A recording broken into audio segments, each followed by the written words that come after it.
सरकार थी तो एयरक्राफ्ट में मसूद अजहर जी के साथ बैठकर मसूद अजहर जी के साथ बैठकर कांग्रेस अध्यक्ष राहुल गांधी ने इसके आगे जो कहा, इसके पीछे जो कहा, सब बेमानी है। उन्होंने किसे सम्मान दिया, मायने इतना ही है, शैतानों का सरदार राहुल गांधी से सम्मान पाता है। दहशतगर्दी के दानव की इज्जत में राहुल कसीदे गढ़ते हैं। देश के हर नागरिक को सुनना चाहिए, जानना चाहिए कि देश के प्रधानमंत्री की कुर्सी पर बैठने का ख्वाब सजाने वाले नेता के दिल में क्या है, जुबान पर क्या है। इतना आदर, ऐसी इज्जत, इतने भाव विभोर थे राहुल बाबा कि दहशतगर्दी की गाथा सुनाते सुनाते आतंकी आका को जी तक कह गए। पूज्य भाव में विभोर थे राहुल गांधी, आतंकी को आदर देने लगे। दहशतगर्दी के दानव की इज्जत में राहुल गांधी की जुबां फूल बरसा रही थी। समर्थक तमाशबीन बन तालियां पीट रहे थे। तैश में राहुल इस कदर मदहोश हुए कि भूल गए किसे क्या कहना है। मसूद अजहर जैसे राक्षस को राहुल गांधी ने मसूद अजहर जी कह दिया। जब इनकी पिछली सरकार थी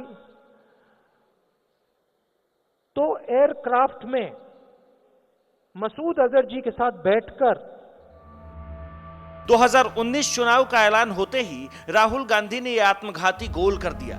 पुलवामा हमले की साजिश रचने वाले पाकिस्तानी दहशतगर्द जैश-ए मोहम्मद के चीफ मसूद अजहर का नाम राहुल गांधी ने बड़ी इज्जत के साथ लिया। मसूद अजहर के नाम के बाद राहुल गांधी ने जी लगाया, मसूद अजहर जी। राहुल गांधी दिल्ली के इंडोर स्टेडियम में कांग्रेस के कार्यकर्ताओं को संबोधित कर रहे थे। प्रोग्राम का नाम था मेरा बूथ मेरा गौरव। इस प्रोग्राम में राहुल गांधी ने पुलवामा अटैक पर मोदी सरकार को घेरने की कोशिश की। पीएम मोदी की जमकर आलोचना की। National security adviser Ajit Doval पर निशाना साधा। यहां तक तो सब ठीक चल रहा था, लेकिन पुलवामा हमले का जिक्र करते वक्त राहुल गांधी ने आतंक के आका मसूद अजहर को मसूद अजहर जी कहा। जब इनकी पिछली सरकार थी तो एयरक्राफ्ट में मसूद अजहर जी के साथ बैठकर राहुल गांधी को जो कहना था कह गए, कह के चलते बने, लेकिन इस पर हंगामा बरपा। बीजेपी ने मसूद अजहर के महिमा मंडन पर राहुल गांधी को निशाने पर ले लिया। केंद्रीय मंत्री स्मृति ईरानी ने राहुल के बयान को पुलवामा हमले में शहीदों का अपमान बताया। आज एक आक्रोशित राष्ट्र स्तब्ध है कि कांग्रेस के राष्ट्रीय अध्यक्ष राहुल गांधी ने सम्मान के साथ मसूद अजहर जैसे एक नामी टेररिस्ट को संबोधित किया।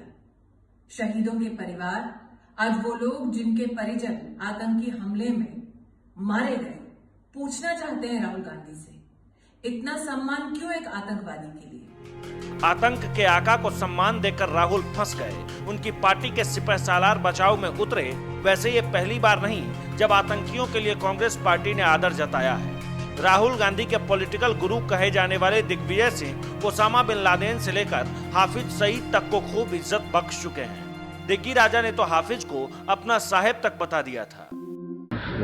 हाफिज सईद साहब, जहां तक सवाल उनका है, वो तो साफ है कि उनके आतंकवादी गतिविधियों में वे शामिल हैं। कांग्रेस नेताओं ने वक्त वक्त पर आतंकियों का आदर जताया। यूपीए की सरकार में एक राज दरबारी ने तो बाटला हाउस एनकाउंटर की कहानी सुनाते हुए बताया कि सोनिया गांधी आतंकियों की मौत पर फूट फूट कर रोई थी। हमने वजीर आजम से बात करी, हमने सोनिया गांधी जी से बात करी। सोनिया गांधी जी को उस हादसे की हमने तस्वीरें दिखाई तो उनके आंसू फूट पड़े और उन्होंने हाथ जोड़कर कहा कि ये तस्वीर मुझे मत दिखाओ। कांग्रेस पार्टी के दिल में जो है, उनके नेताओं की जुबान वही कहती है, ऐसा प्रधानमंत्री मोदी बताते हैं। आतंकियों के लिए कांग्रेस के नेताओं का आदर और सम्मान पर पीएम ने हाल ही में निशाना साधा था। 2019 के चुनाव के ऐलान के बाद राहुल गांधी का दहशतगर्द मसूद अजहर को जी कहना बहुत भारी पड़ने वाला है, क्योंकि देश का बच्चा बच्चा जानता है कि मसूद अजहर कौन है, उसकी फितरत क्या है। जहरीले अजगर ने इस देश को कितनी बार डसा है। ऐसे दहशतगर्द के लिए सम्मान रखने और जताने वालों को देश कभी माफ नहीं करेगा।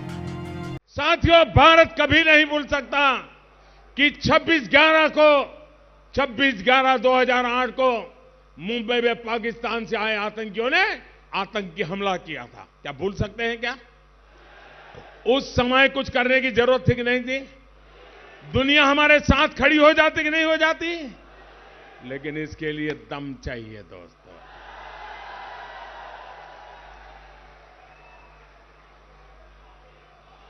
सारे सबूत पाकिस्तान में बैठे आतंकियों के प्रूफ मिल रहे थे। सारे प्रूफ उनको गुनहगार सिद्ध कर रहे थे। लेकिन भारत ने क्या किया? पाकिस्तान को कैसे जवाब दिया? खबरें तो ये भी है, उस समय भी हमारी सेना, हमारी वायुसेना, हमारी नौसेना बदला लेने के तैयार थी। सेना का खून गर्म हो रहा था, दिल्ली ठंडे बिस्तर में पड़ा था। लेकिन हमारे सुरक्षा बलों को इजाजत नहीं दी गई। उनके हाथ पैर बांध कर रखा गया। क्या हाथ पैर बांध करके आतंक का मुकाबला हो सकता है क्या? सेना के जवानों के बेड़ियां पहन करके हम कहोगे मारो, ये चल सकता है क्या? क्या ऐसे देश की सुरक्षा होती है क्या? क्या देश के दुश्मन के साथ ऐसी नरमी बरत दिखनी चाहिए क्या? साथियों, यही वजह थी कि मुंबई हमले के बाद भी देश में लगातार आतंक के हमले होते रहे। याद करिए, साल 2010 में पुणे में एक बेकरी में बम धमाका हुआ। उसी साल वाराणसी में दशाश्वमेध में एक घाट पर बम धमाका हुआ।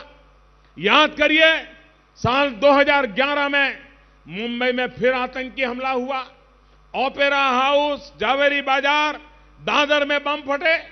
फिर उसी साल 2011 में दिल्ली हाईकोर्ट के सामने भी बम फटा। इसी तरह साल 2013 में हैदराबाद के भीड़ भाड़ बाजार में बम धमाका हुआ। एक के बाद एक बम धमाके हो रहे थे। सैकड़ों बेकसूर लोग मारे जा रहे थे, सैकड़ों घायल हो रहे थे।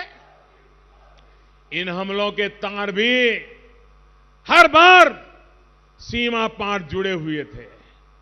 लेकिन पहले की सरकार ने क्या किया? उन लोगों ने अपनी नीति नहीं बदली, सिर्फ गृह मंत्री बदले। अब नीति बदलनी चाहिए कि गृह मंत्री बदलना चाहिए? साथियों, अगर पहले की सरकार में दमखम दिखाया होता तो आतंकियों को उसी भाषा में जवाब दिया होता जो भाषा वो समझते हैं।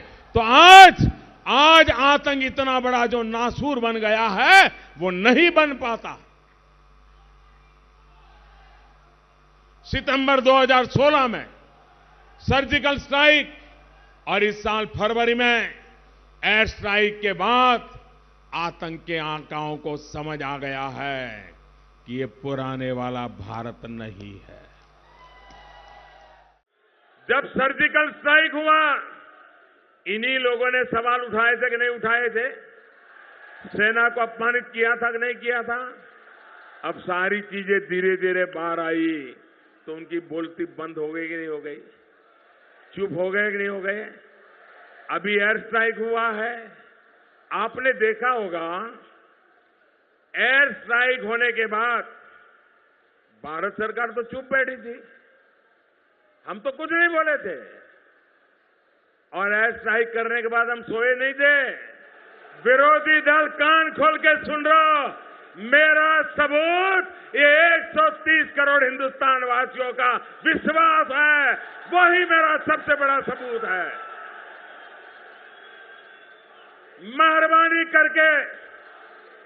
मेहरबानी करके पाकिस्तान को खुश करने वाले खेल बंद करो। जब सर्जिकल स्ट्राइक हुआ, इन्हीं लोगों ने सवाल उठाए थे कि नहीं उठाए थे? सेना को अपमानित किया था कि नहीं किया था? अब सारी चीजें धीरे धीरे बाहर आई तो उनकी बोलती बंद हो गई कि नहीं हो गई? चुप हो गए कि नहीं हो गए? अभी एयर स्ट्राइक हुआ है, आपने देखा होगा। एयर स्ट्राइक होने के बाद भारत सरकार तो चुप बैठी थी, हम तो कुछ नहीं बोले थे। और ऐसा ही करने के बाद हम सोए नहीं थे।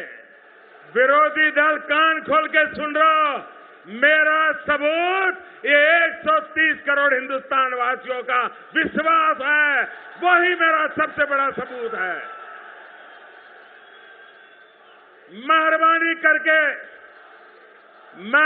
करके पाकिस्तान को खुश करने वाले खेल बंद करो।